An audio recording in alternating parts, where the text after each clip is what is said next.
Hello दोस्तों, सी programming के इस वीडियो लेक्चर के अंदर मैं मोहसिन शेख आप सभी का स्वागत करता हूं। इस वीडियो लेक्चर में हम वेरिएबल्स के बारे में पढ़ेंगे, यानी कि वेरिएबल्स क्या है, उसको किस तरह से हम नेम दे सकते हैं, उसके बाद हम उसको किस तरह से डिक्लेयर कर सकते हैं और किस किस तरह से हम लीगल और इलीगल वेरिएबल के नेम चूज कर सकते हैं। सबसे पहले ये समझ लेते हैं कि वेरिएबल क्या है। वेरिएबल एक ऐसी वैल्यू है जो कि कोई भी समय हम उसको प्रोग्राम के एग्जीक्यूशन के दरमियान या फिर प्रोग्राम से एग्जीक्यूशन के पहले उसको बदल सकते हैं।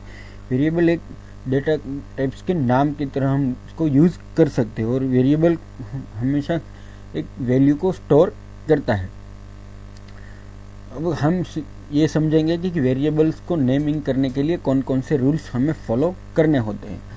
सबसे पहले रूल है जो कि ये है कि वेरिएबल नाम नेम जो है वो मस्ट शुरू होना चाहिए अल्फ़ाबेट के साथ, यानी कि हम A to Z के अल्फ़ाबेट्स के साथ ही हमारा जो वेरिएबल का नेम है वो स्टार्ट होना चाहिए।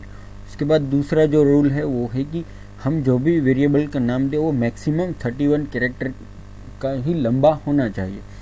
कुछ कंपाइलर जो है वो 247 कैरेक्टर का जो है वो अलाउ करते हैं वेरिएबल नेम, मगर ये हमें अवॉइड करना चाहिए क्योंकि इससे हमें कंपाइलेशन में तकलीफ पड़ सकती है। उसके बाद का जो रूल है कि वो है कि हम A to Z 0 to 9 और अंडरस्कोर ही यूज़ कर सकते हैं। वेरिएबल के नेम के अंदर यही हम कैरेक्टर सेट यूज़ कर सकते हैं, इसके अलावा कोई भी कैरेक्टर सेट हम इसके अंदर यूज़ नहीं कर सकते। उसके बाद का जो रूल है वो है कि इसमें स्पेस अलाउड नहीं है, यानी कि हम कोई भी वेरिएबल के नेम के अंदर स्पेस का यूज़ नहीं कर सकते। और जो आखिरी रूल है कि वो है कि हम कीवर्ड का यूज़ नहीं कर सकते, यानी कि मैं कोई भी वेरिएबल का नाम int नहीं ले सकता या फिर फ्लोट नहीं ले सकता, जो कि सी के जो कीवर्ड्स है उसको हम वेरिएबल के नेम के तौर पर डिक्लेयर नहीं कर सकते। अगर मैं int डिक्लेयर करूँगा तो वो वेरिएबल नहीं डिक्लेयर होगा क्योंकि वो एक रिजर्व कीवर्ड है सी प्रोग्रामिंग का। इसलिए यहाँ पर आप देख सकते हैं कि कुछ मैंने एग्जांपल दिए है, या यहाँ पर मैंने सम लिखा हुआ है, तो ये वेरिएबल नेम के अंदर ये एक राइट वेरिएबल नेम है, यानी कि एक लीगल वेरिएबल नेम है, इसके अंदर कोई भी एरर नहीं आएगी। यहाँ पर वन सम लिखा हुआ है, मतलब कि ये एक इलीगल वेरिएबल नेम है। वेरिएबल का जो पहला रूल है इसके अंदर फॉलो नहीं हुआ है, यानी कि वेरिएबल का जो नेम है वो अल्फ़ाबेट से शुरू होना चाहिए, ये यहाँ पर फॉलो नहीं किया गया हो। उसके बाद माई नेम है तो ये भी वेरिएबल सही नेम है, यहाँ पर माई नेम के अंदर मैं बीच में अंडरस्कोर भी शुरू रखूँगा तो भी ये सही लगेगा। यहाँ पर वन नेम फर्स्ट नेम वो भी गलत वेरिएबल नेम है, यहाँ पर डिवाइडेड वो भी सही है, यहाँ पर हमने जो है वो स्पेशल कैरेक्टर यूज़ किया हुआ है वो भी गलत वेरिएबल नेम है। तो ये है वेरिएबल के नेम की जो रूल्स है उसको। अब हम सीखते हैं कि किस तरह से हमें वेरिएबल डिक्लेयर करना है। वेरिएबल डिक्लेयर करने के लिए सिंपली हमें दो ही चीज़ को यूज़ करना है। सबसे पहले कि जो कि हम डाटा टाइप्स यूज़ करना चाहते हैं वो हम डाटा टाइप्स के बारे में इसके आगे के लेक्चर में पढ़ेंगे। फिलहाल इसे हम रेफरेंस के तौर पर यूज़ करते हैं, क्योंकि डाटा टाइप्स मेनली सी में 4 तरह की यूज़ की जा सकती है वैल्यू को स्टोर करने के लिए। इसमें है इंटीजर, कैरेक्टर, फ्लोट और चौथी डाटा टाइप्स है डबल प्रिसिशन फ्लोटिंग पॉइंट, यानी कि डबल जो कि फ्लोट का डबल है वो। और 5वीं है वॉइड, जो कि एक वॉइड डाटा टाइप है, उसको इसमें हम डाटा स्टोर नहीं कर सकते। तो इंटीजर के लिए हम पहले int लिखते हैं, उसके बाद जो भी वेरिएबल का नाम हमें देना है वो, यानी कि हम सम नेम देना है तो यहाँ पर हम सम लिखते हैं।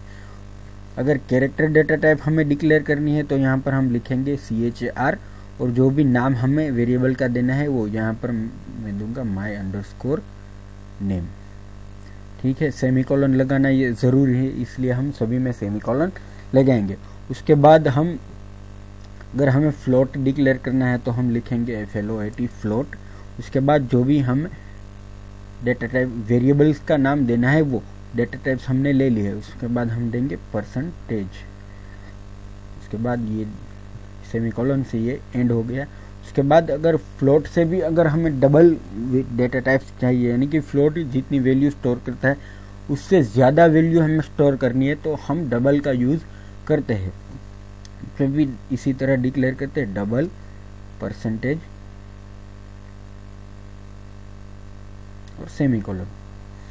इस तरह से हम वेरिएबल्स को डिक्लेयर कर सकते हैं। अगर हमें एक ही देख सकते हैं कि अगर हमें एक ही वेरिएबल डिक्लेयर करना है आईएनटी में, अगर हमें सम डिक्लेयर करना है, फिर उसके बाद डिवाइड डिक्लेयर करना है, डिविडेशन, फिर उसके बाद मल्टीप्लिकेशन, फिर माइनस, तो हम इसे कोमा के थ्रू भी कर सकते हैं। यानी कि हम पहले आईएनटी लिखेंगे, फिर उसके बाद पहले वेरिएबल का नाम सम, उसके बाद कोमा करेंगे और उसके बाद दूसरा लिखेंगे डिवीजन, उसके बाद फिर कोमा करके मल्टीप्लिकेशन, उसके बाद फिर कोमा करके माइनस।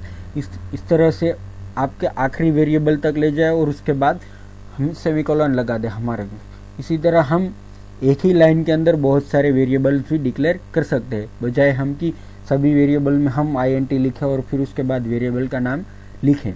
सेम सभी वेरिएबल डेटा टाइप्स के अंदर यूज़ होगा। अगर मैं यहाँ पर अपने फादर का नेम लेना चाहूँ तो उसको भी हम कॉमा के बाद फादर अंडरस्कोर नेम के साथ डिक्लेयर कर सकते हैं।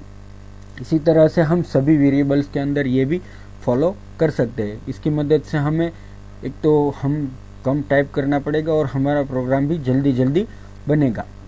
तो दोस्तों ये था हमारा वेरिएबल्स के ऊपर लेक्चर। आपको ये वीडियो लेक्चर कैसा लगा, आप हमारे यूट्यूब चैनल पर आकर हमें लाइक कीजिए, सब्सक्राइब कीजिए और हमारे वीडियोस शेयर कीजिए। Thank you.